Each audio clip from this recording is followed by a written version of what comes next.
Look what I've just spotted here at the Munich Motor Show. The all-new Leapmotor B05. Ignore that. That's not what it's going to be called when it comes to the UK in 2026. It will be called the B05. So it's worth celebrating because it's not another SUV.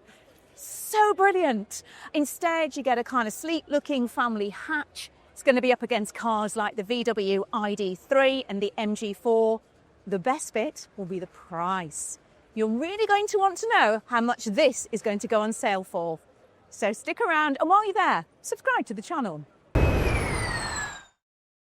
Now, Leapmotor is a new name for you. That's because it's newish to us here in Europe. But it's a massive Chinese brand that's already sold hundreds of thousands of cars in China. They're now being sold here in Europe through a joint venture with car giant Stellantis. So they've already brought 3 models to the UK. The C10, which is a family SUV, the B10, a smaller crossover, which we're going to be driving really soon, along with the compact Dacia spring rival, the TO3. And just like those cars, the forthcoming B05 will also be sold and serviced through existing members of the Stellantis dealer family. So what do we know about it? Let me have an educated guess. It's the 4th car to join the lineup. It will get the 67 kilowatt-hour battery from other models. Should manage around 270 miles on a charge. You'll get a single motor, putting out about 200 brake horsepower, 0 to 62 around 8 seconds. More than brisk enough for a hatchback like this. Now, Leap has hinted that bigger batteries are possible and maybe on the way, with figures of ranges of up to 400 miles being bandied around. But we're going to have to wait and see if we ever get those in Europe on cars in the future. Charging we do know about, though, and that's really impressive. It's going to get rapid charging of up to 168 kilowatts, better than many of the rivals out there. That means it should be capable of doing 30 to 80% in under 20 minutes. But nice to show the interior, but I can't because it's a model and the doors don't open and it hasn't actually got an interior. But I knew a bit about it. It will be really well equipped.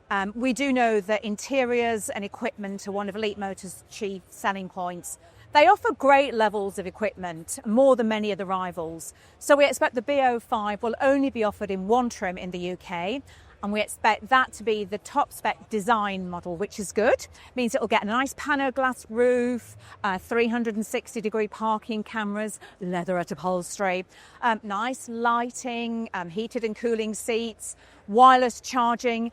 And we expect it should also be equipped with vehicle to load. So you can use this as a giant battery on wheels if you need to do.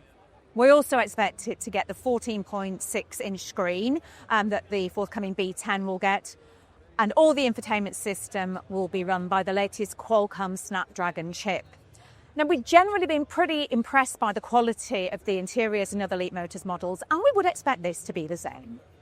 One last thing to tell you is that, interestingly, there are plans down the line to build this car in Europe, along with the B10, which is that forthcoming crossover we're going to be driving soon. Now, that's good for a couple of reasons. It means that cars like the B05 and the B10 will avoid tariffs and import duties and could potentially make them eligible for the UK's electric car grant, which, of course, Chinese cars have been ruled out of at the moment. While I'm here, let me tell you the price. So it's going to start at under £30,000.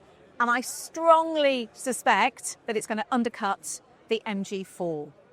Probably 27,000, 28,000, which really isn't bad, is it? But come on, what do you think? Is this a leap forward for electric cars? Let us know in the comments below. And while you're there, please do subscribe to the channel and switch your notifications on.